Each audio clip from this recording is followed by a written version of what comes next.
Hi, Mayuresh. So I have with me Mayuresh Jagtap, right? Yeah, Mayuresh. Mayuresh. And Mayuresh, you are from which part of India? I'm from Pune, Maharashtra. Pune, Maharashtra. So Mayuresh is studying in Manila Central University, MCU. MCU is one of the oldest universities of Philippines, and I'll say the most reputed universities in Philippines, right? The reason of Mayuresh talking to you today is there are so many options, there are so many voices, and students keep hearing so many multiple options, generally speaking. So it's very important as a student, because you are there and you are one of the premium, you are studying in one of the most premium institutes. So it's important to know from you, and to clarify all the perspective about Philippines, medicine education of Philippines, so that students get a right perspective from a student's mind, right? Not from a third party or an intermediary person. So that is where, Mayuresh, I would like to welcome you for this session, right? So Mayuresh, how's been your experience living at Philippines? Actually, first of all, I did my pre-med in Angelus University Foundation. Okay. And after my pre-med, I took transfer to Manila Central University. And there was no middleman, as of speaking, the one who will do our visa procedure and all if you are transferring a university. So what we did is we directly approached the university that we need to get into your university. So what are the procedures, what are the protocols? So after knowing everything, we did everything by our own, like starting from our visa and all, the documentation stuff and all. So so we did it all, and it's not that hard once we get to know that the procedures and all. And then I got into MCU, and now I have completed my first year, last month.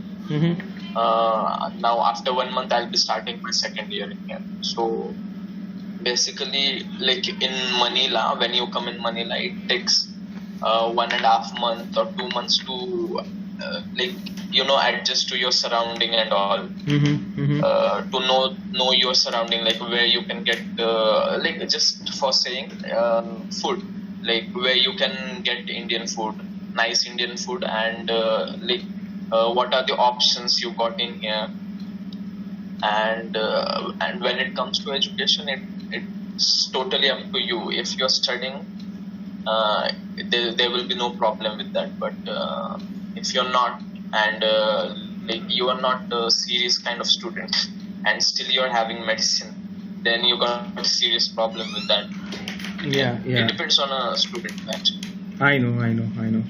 So there are so many options. I'm sure the time you have appeared for your NEET, you must have also got multiple options. So what are the primary reasons that you thought of coming to Philippines, and especially opting for these top universities?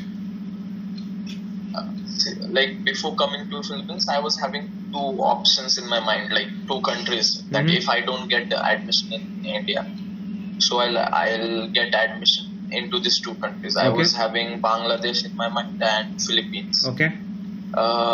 And not other countries, because basically the climate in India and climate in here is same. So disease pattern, most of the things are similar. So even if I do my internship in here, I'll not be having so much of problem when I get back to India.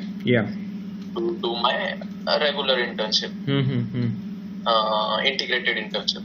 So, and there were, obviously, as you said, there were many options, like Russia was there, Kyrgyzstan and all. But the course time period for that, MBBS in there is 6 to 7 years, and first year we need to learn their language. like language is the biggest barrier when I thought of that countries. Yeah, yeah. Then Philippines too. I didn't go for Bangladesh because at the moment there were issues. Like the political situation was not right in there and all. Yeah. And so I thought many of my many of my seniors who were studying in it, they were also like, once you get into medicine, you will know it. Like with your own experience, you will see it. The education and all. And before coming, I consulted 2 to 3 doctors who one of the doctors were my family doctor, who is a gynecologist, who delivered me actually. And he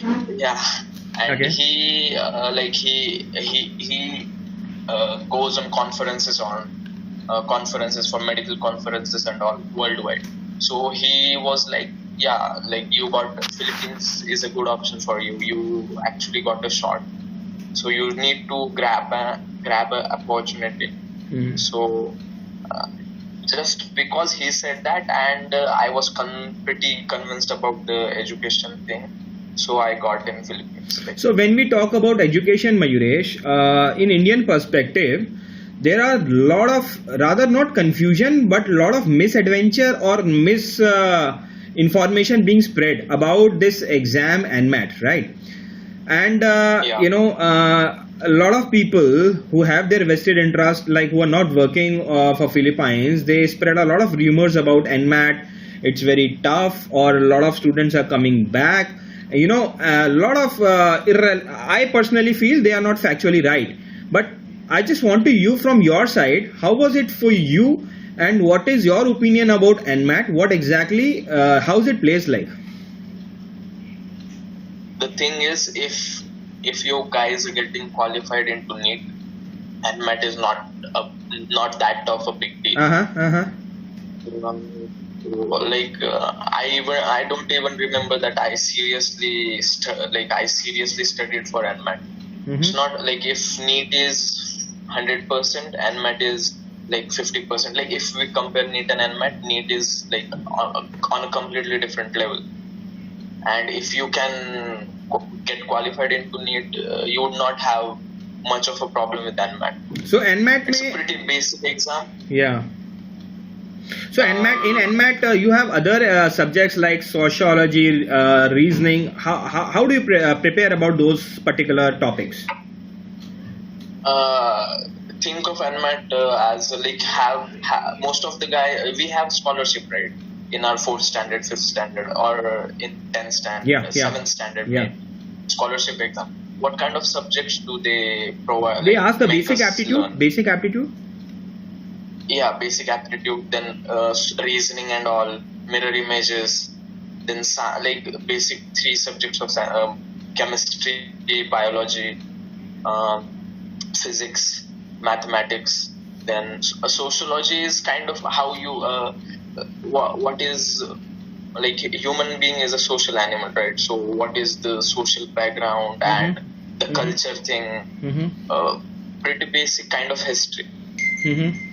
So if you guys the things that you have already learned in your 11th and 12th, you just need to revise them and you can get through NMAT easily. That's it. Very nice, pretty cool.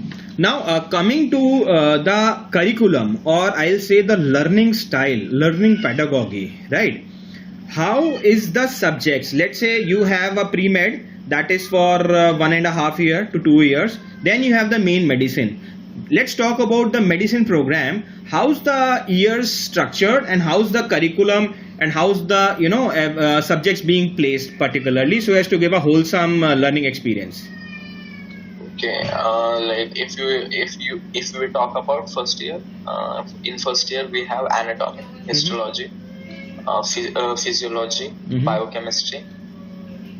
These 4 subjects are major subjects: biochemistry, physio, anatomy, histology, Mm-hmm. and then you will be having minor subjects. The minor subjects in this like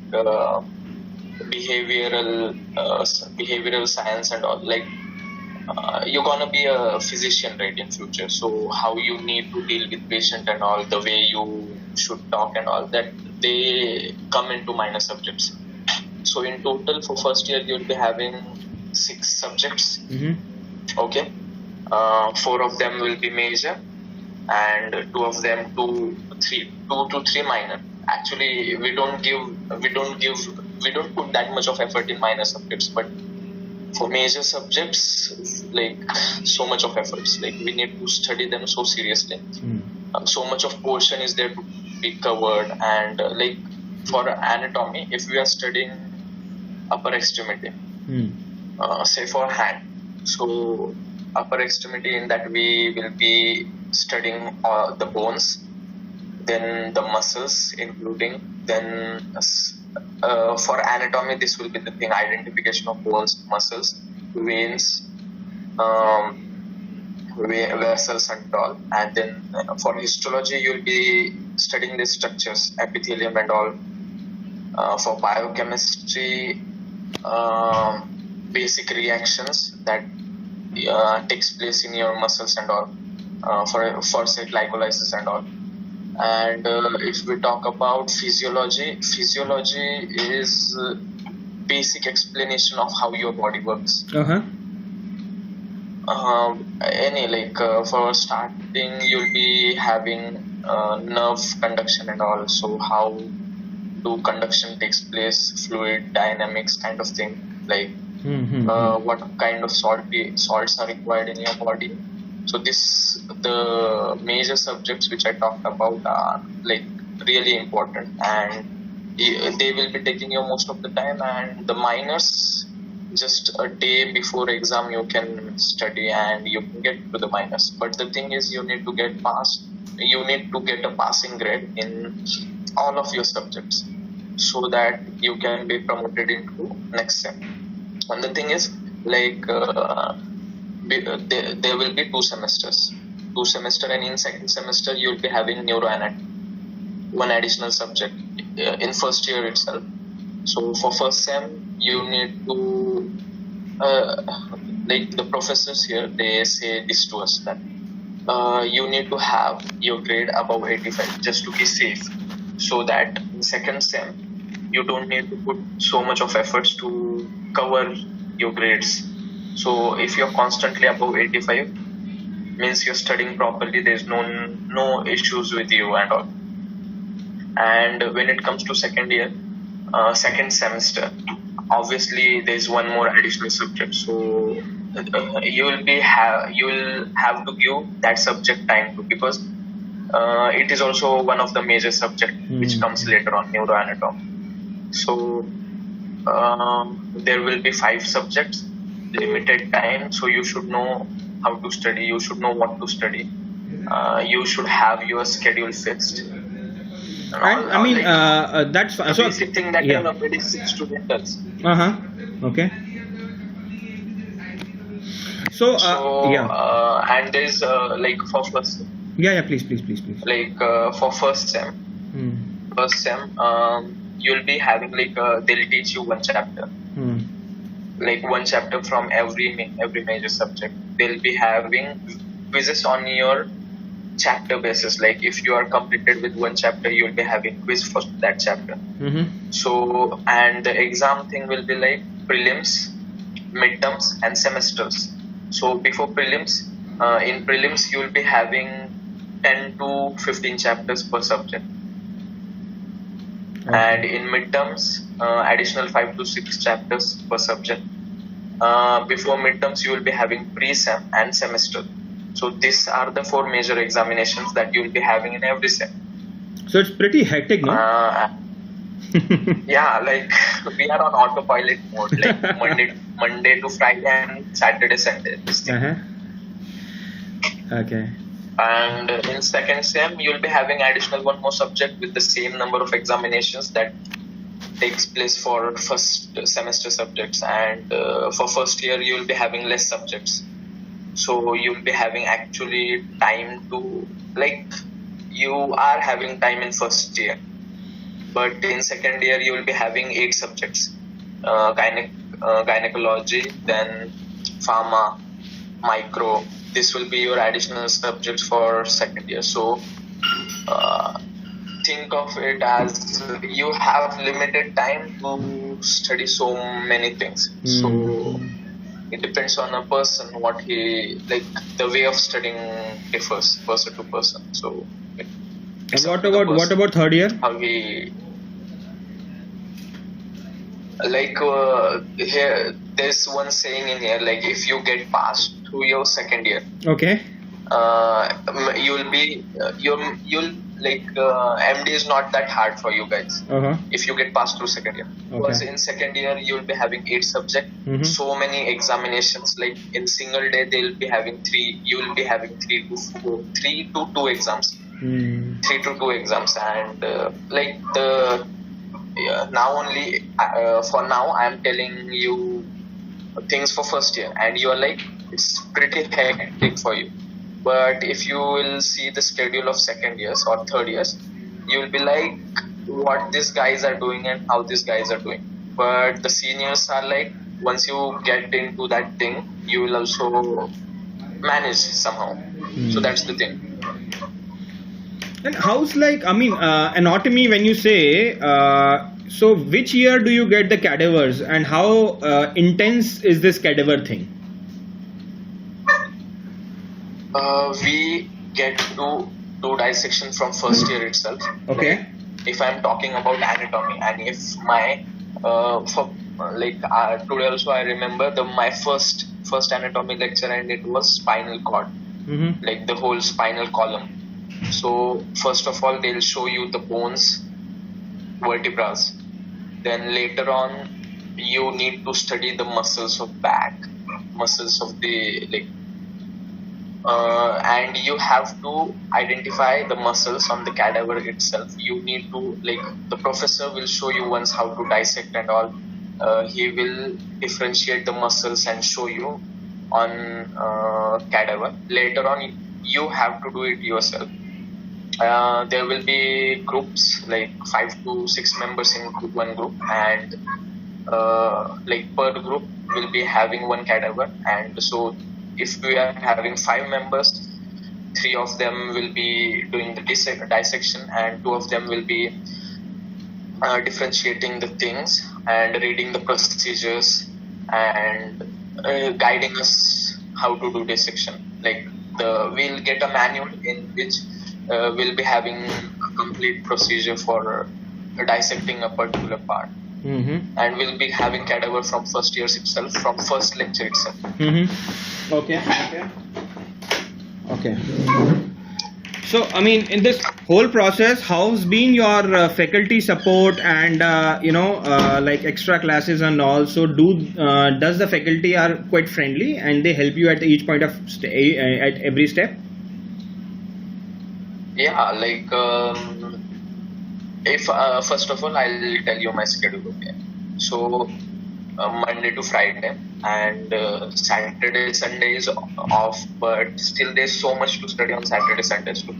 So Monday 8 o'clock will be my lecture, 8 to 10 anatomy lecture, and 10 to 12 I'll be having anatomy lab, in which we have to dissect the cadavers, differentiate the muscles, study the bones, all the parts, vessels and all. So Monday is for anatomy, Tuesday is for physiology.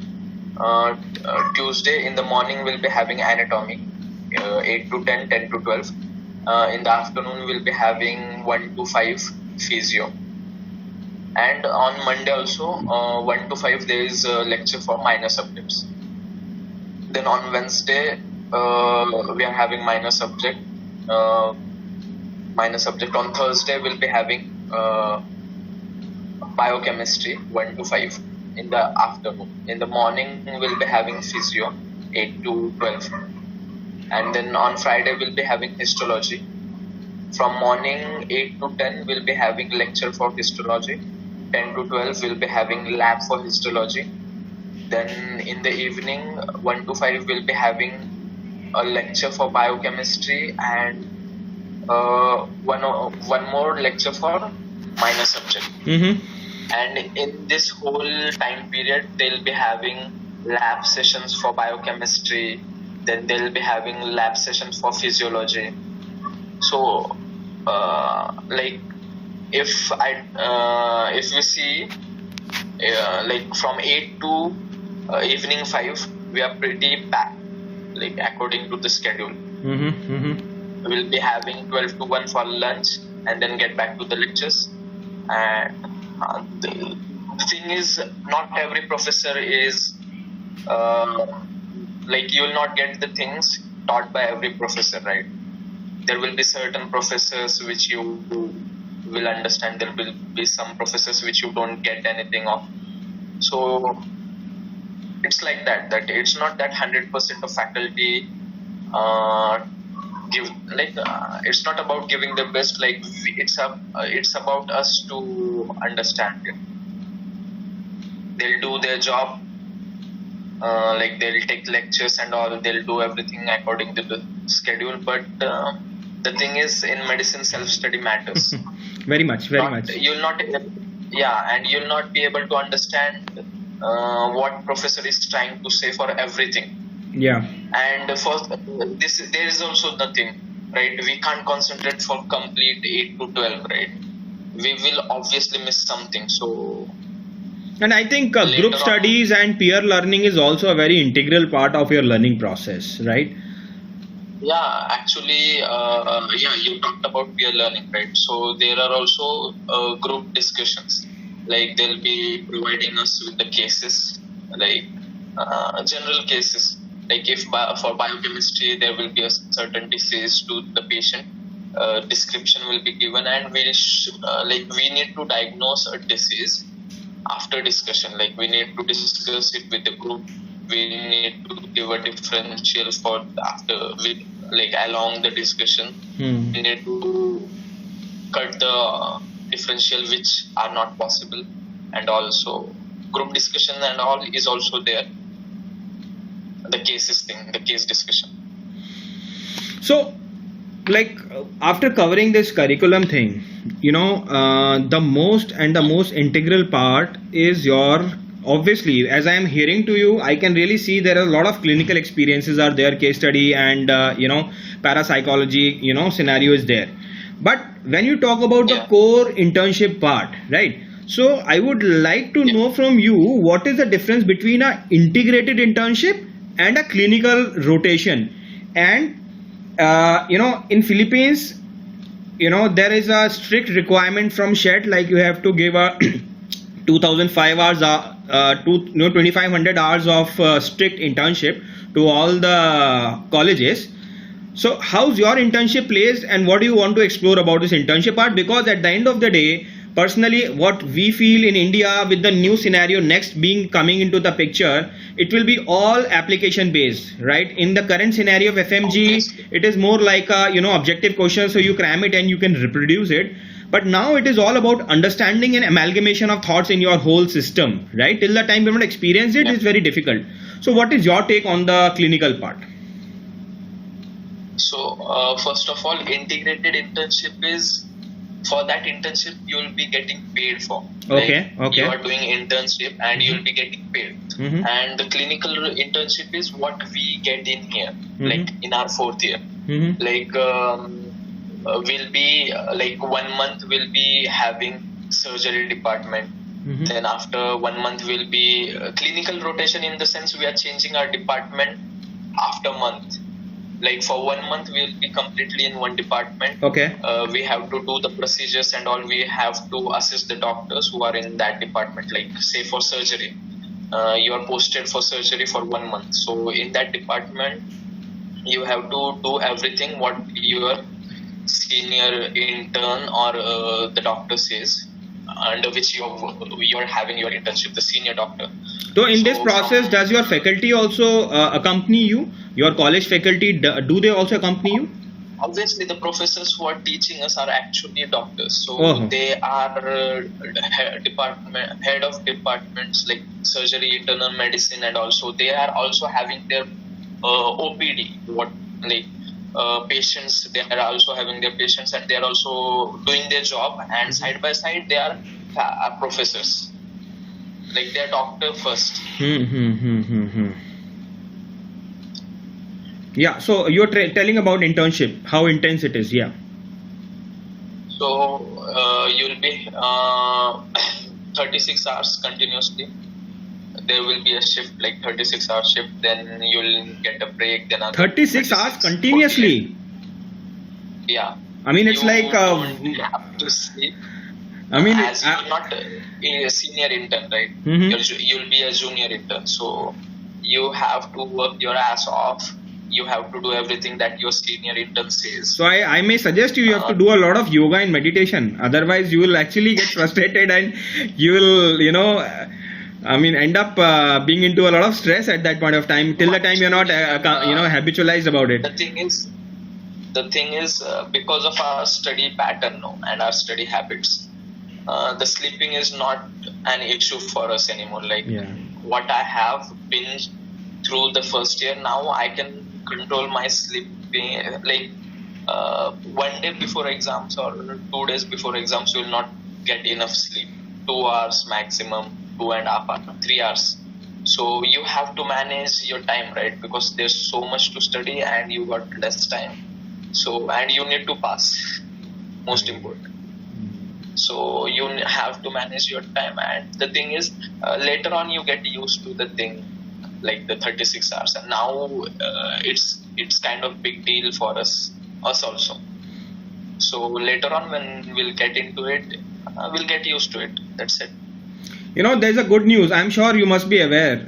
Like internship, because of this 1 year, 58 weeks complete internship in Philippines, the Medical Council has validated, or I'll say permitted, the internship of Philippines for India. Let's say you want to come back to India, you're not supposed to write next for internship, right? And this is a great advantage, and considering, I'm sure this must be in consideration to the intensity of the internship that you guys are doing in Philippines. The thing is, actually, the meeting no longer has time limit. The thing is, the new rule you are talking about, once we are done with our internship in here, Philippines, so later on when we go back to India, there is no need for us to do 1 more year of internship. We can directly give our exams, licensure exams, and we can directly apply for a job. Very right. In any hospital. Very right. So for me, it's like I'm not gonna waste 1 more year. It's saving my 1 year, so it's a good thing. And a lot of competition also. Yeah. Finally, Mayuresh, like you have been explaining things very, very, I'll say, categorically. So, like a lot of students, they are planning to come to Philippines, and so what is your larger message to all these aspirants, because they don't know the other side of the story, but you have crossed through the other side of the story, and you are actually amongst the most premium students studying out in the best university. So what is your message to the students so that they'll be more clear with the right perspective, and there are probably they should have a linear path? The thing is, if you guys are gonna come to Philippines, you need to be you need to be focused when it comes to studying and all, when it comes to education.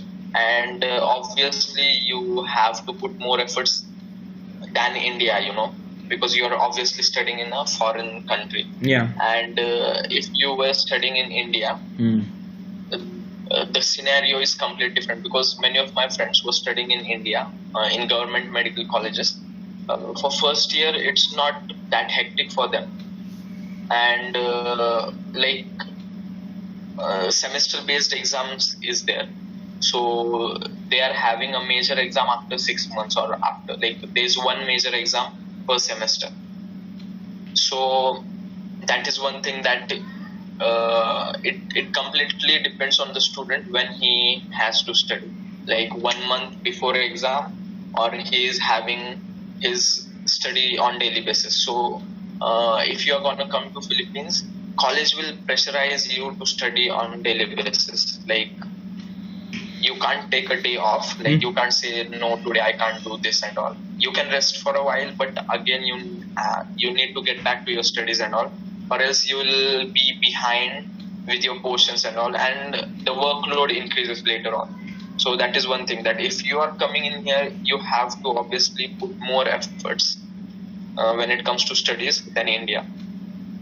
But when it comes to thinking part and all, that is also there in here, like the cases thing and all, and it starts from first year itself, so you have kind of idea about things. So later on it's not a surprise for you. That's it. Great, Mayuresh. A wonderful insight from you about everything, especially about the curriculum and the studies, right? So with this, I'm sure we will have some, more sessions with more students also joining us together. But yes, this information is of great help. I'm sure this information will really transgress, and this will help a lot of aspiring students to be really focused, not to have I'll say wishful thinking or a fancified opinion, but to be really focused about their studies, right? Yeah. So thank you, dear. My best wishes for you, for your studies, right? For the hard work and the rigorous schedule that you are following. But yes, do take your sleep. And again, I'm saying, do a lot of little yoga. Now it's kind of 1 week of vacation for us, so it's all good. It's all good right now. And in this pandemic time, special care. So as I can say, being an elder, stay safe, stay healthy. Yeah, thank you. Thank you, Mayuresh. Wonderful, huh? Great talking to you.